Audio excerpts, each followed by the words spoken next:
जय हिंद साथियों, मैं बलराम कुमार फिर से आपके अपने YouTube channel Bajrangi coaching centre BCC Bajrangi coaching centre में एक बार फिर से स्वागत करता हूं।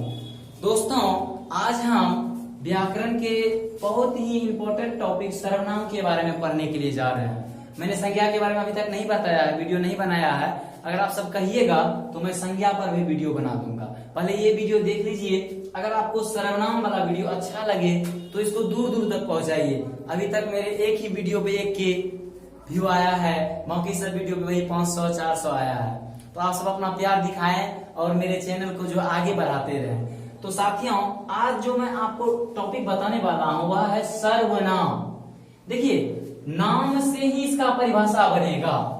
जैसे हम संज्ञा जानते हैं कि नाम को ही संज्ञा कहते हैं, या हम एक बार आंख बंद कर लिए उसके बाद जो आंख खोलेंगे जितना भी हमको दिखाई पड़ेगा वह सब क्या है? संज्ञा है। यानी सर्वनाम जो है वह संज्ञा पे आधारित है, इसीलिए इसका नाम है सर्वनाम। जो नाम पर आधारित हो उसे ही सर्वनाम कहते हैं, या जो नाम का जगह ले ले उसे ही सर्वनाम कहते हैं। तो यहाँ पर मैंने क्या बताया कि संज्ञा के बदले आने वाले शब्द को सर्वनाम कहते हैं। संज्ञा के बदले आने वाले शब्द को सर्वनाम कहते हैं। तो आखिर जैसे क्या क्या आएगा? यह, वह, तुम, आप, कोई, कुछ इत्यादि जो आएगा इसके स्थान पर। एक प्रश्न आपके मन में उठता होगा कि सर, आप तो बोल दिए कि संज्ञा के बदले आने वाले शब्द को सर्वनाम कहते हैं, आखिर संज्ञा के स्थान पर सर्वनाम का ही प्रयोग क्यों होता है? तो मैं आपको एक उदाहरण लेकर समझाता हूं। उससे पहले एक ऑब्जेक्टिव आ जाता है कि हिंदी व्याकरण में जो है मूल सर्वनाम की संख्या कितनी है।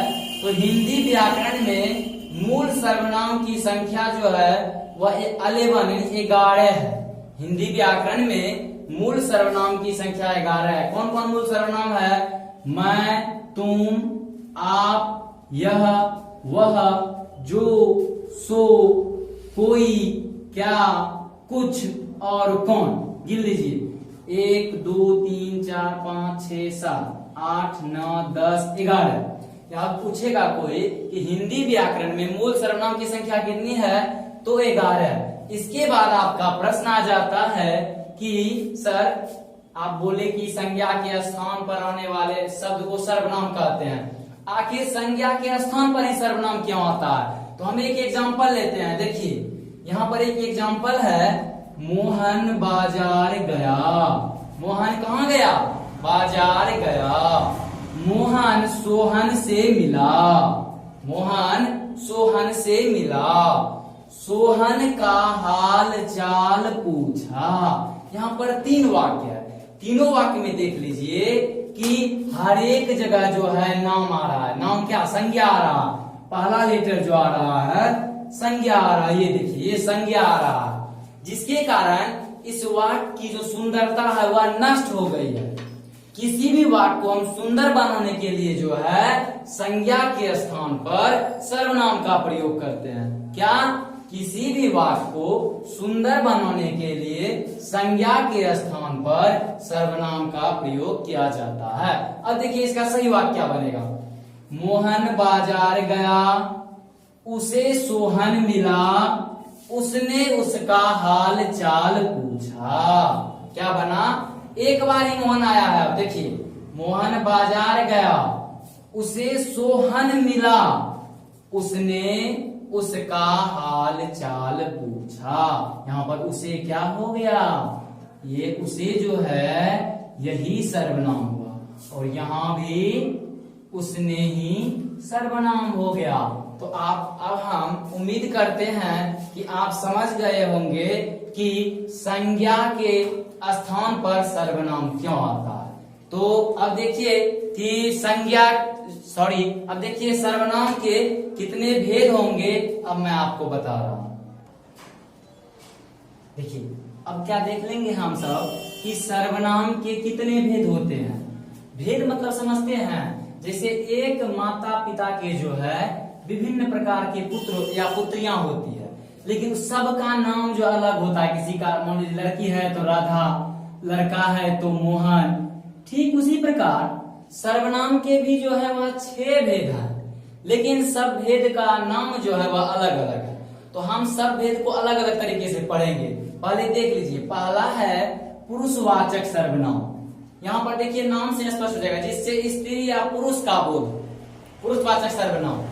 दूसरा है निश्चयवाचक सर्वनाम, और तीसरा है अनिश्चयवाचक सर्वनाम। चौथा है संबंध वाचक सर्वनाम। पांचवा है निजवाचक सर्वनाम, और छठा जो है आपका वह है प्रश्नवाचक सर्वनाम।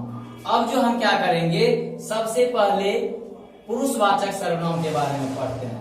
तो देखिए पुरुषवाचक सर्वनाम किसे कहते हैं। अब देखिए पहला क्या है आपका पुरुषवाचक सर्वनाम।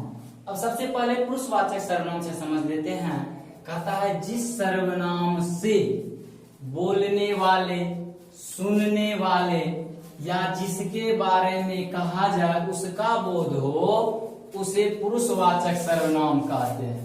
या इससे भी पहले एक वाक्य देख लीजिए कि मैंने क्या नीचे लिखा, मैंने नीचे लिखा है अभिषेक ने कहा मैं आज रसगुल्ला खाऊंगा। पहले में जो है अपने बारे में कह रहा है, यानी स्वयं के बारे में कह रहा है पहले वाक्य में। दूसरा में क्या है, अनामिका ने शुभम से कहा तुम बाजार चलोगे।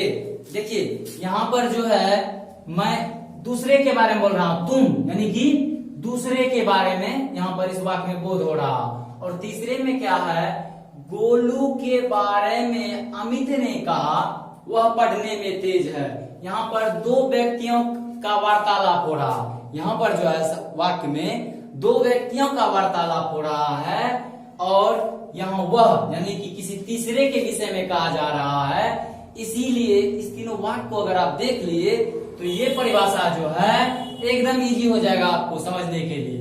जैसे पुरुषवाचक सर्वनाम, जिस सर्वनाम से बोलने वाले, सुनने वाले या जिसके बारे में कहा जाए उसका बोध हो, उसे पुरुषवाचक सर्वनाम कहते हैं। जैसे क्या हो जाएगा, मैं स्वयं के लिए, मैंने स्वयं के लिए ही, हम लोग, वार्तालाप, आपको, उसका, उसकी इत्यादि। तो देखिए मैंने 3 वाक्य लेकर भी आपको बता दिया है। तो अब आपका जो है दूसरा भेद वह देखिए। देखिए अभी आपने क्या पढ़ा पुरुषवाचक सर्वनाम के बारे में, कहने वाला, सुनने वाला या बोलने वाले को क्या कहते हैं, पुरुषवाचक सर्वनाम।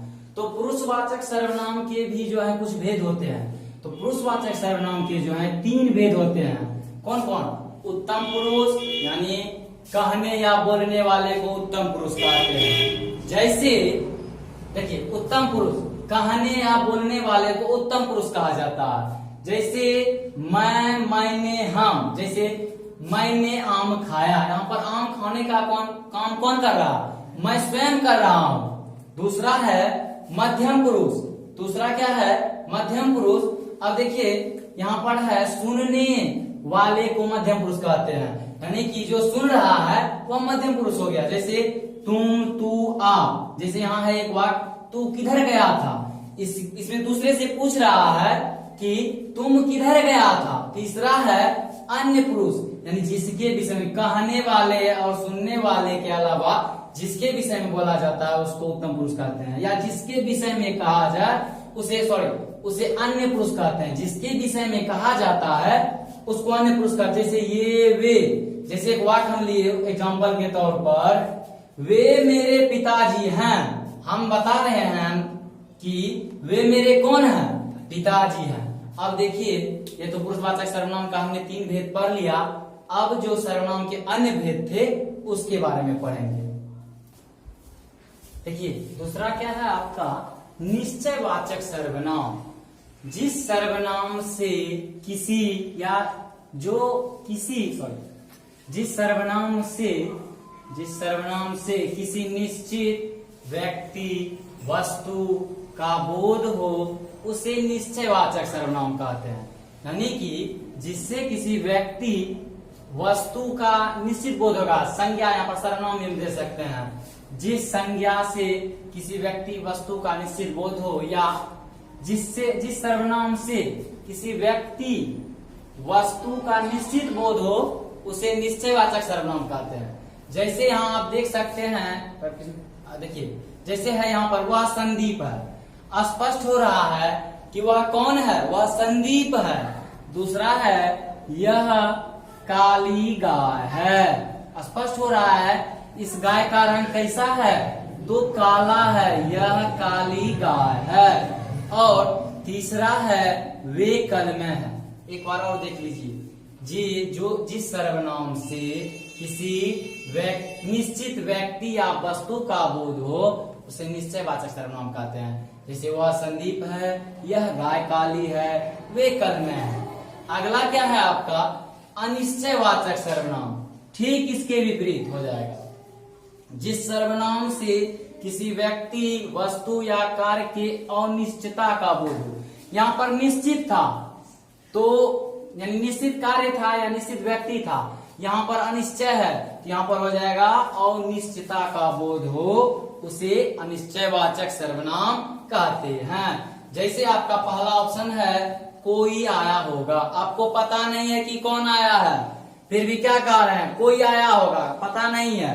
दूसरा है उसने कुछ नहीं खाया, दूसरा क्या है उसने कुछ नहीं खाया। अब देखिए अगला जो आपका आएगा भेद, तो उसके बारे में पढ़ लेते हैं। देखिए आपका जो चौथा है वह है संबंधवाचक सर्वनाम। देखिए संबंध से यही होता है प्रूव्ड कि इसमें जो है इसका जो परिभाषा होगा उसमें किसी ना किसी से किसी का संबंध होगा।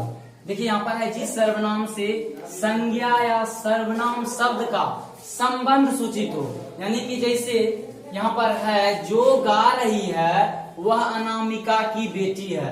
यहाँ पर जो गा रही है, या देखिए गाना कौन गा रही है तो पता नहीं है, लेकिन जो गा रही है वह अनामिका की बेटी है। जो गाना गा रही है उसका संबंध जो है वो किसकी बेटी है, तो अनामिका की बेटी है। दूसरा वाक्य क्या है, जितना गुड़ डालोगे उतना ही मीठा होगा, यानी कि अगर हम खीर बनाते हैं अगर उसमें हम जितना चीनी डालेंगे उतना ही मीठा होगा ना। यहाँ पर है जितना गुड़ डालोगे उतना ही मीठा होगा, यानी कि यहाँ पर जो है गुड़ का संबंध बता रहा है। आपका जो यानी पांचवा जो है प्रश्नवाचक सर्वनाम, यानी कि इसमें कुछ पूछा जाएगा उसके बदले में कुछ जवाब आएगा। प्रश्नवाचक, हम प्रश्न करेंगे और जवाब आएगा उधर से। यहाँ पर है प्रश्नवाचक सर्वनाम, जिस शब्द का प्रयोग प्रश्न पूछने के लिए किया जाता है उसे प्रश्नवाचक सर्वनाम कहते हैं। जैसे यहाँ है क्या खाओगे, यहाँ पर पूछ रहे हैं हमारे यहाँ, मान लीजिए कोई आया हमारे यहाँ, हम पूछते हैं ना, अगर बड़े हैं तो पूछेंगे आप क्या खाइएगा, अगर छोटे हैं तो क्या खाओगे। वही यहाँ पर क्या खाओगे, कौन आ रहा है। तो इस प्रकार जो है थोड़ा वीडियो ही लंबा होगा आपका, लेकिन आप वीडियो को अंत तक देखिए। अब आपका एक ही परिभाषा बचा है, अब मैं उसको बताता हूँ। अब देखिए आपका सबसे लास्ट है दोस्तों, वीडियो लंबा हुआ इसके लिए मैं जो है खेद नहीं करूंगा, क्योंकि अगर अच्छे से समझाऊंगा वीडियो लंबा होगा ही, इसके लिए आपको टेंशन नहीं लेना। तो आप देखिए अब अंतिम है नीज। नीज का अर्थ होता है स्वयं। नीजवाचक सर्वनाम, जिससे स्वयं या निज का बोध हो, यानी अपने का बोध हो, उसे ही नीजवाचक सर्वनाम कहते हैं। जैसे आप भला तो जग भला, जैसे फिल्म में डायलॉग सुने होंगे, गंगा राम सुखी तो सब सुखी, ठीक उसी प्रकार यहाँ पर आप भला तो जग भला, यानी कि अगर हम सुखी हैं तो जग सुखी है। अगर हम किसी से नहीं जल रहे हैं तो सबसे बड़ा सुखी जो है हम ही हैं। दूसरा क्या है, मैं यह काम आप ही कर लूंगा, यानी आप मतलब स्वयं, मैं यह काम स्वयं ही कर लूंगा, यानी कि मैं किसी दूसरे के भरोसे नहीं रहूंगा। दोस्तों अगर आपने मेरे वीडियो को लास्ट तक देखा इसके लिए धन्यवाद। दोस्तों आप मेरे वीडियो को जो है मेरे वीडियो को जो है लाइक करिएगा, चैनल को सब्सक्राइब करिएगा, और इसको जो है जहां तक हो सके अपने सहपाठियों के पास भेजिएगा। जय हिंद, जय भारत।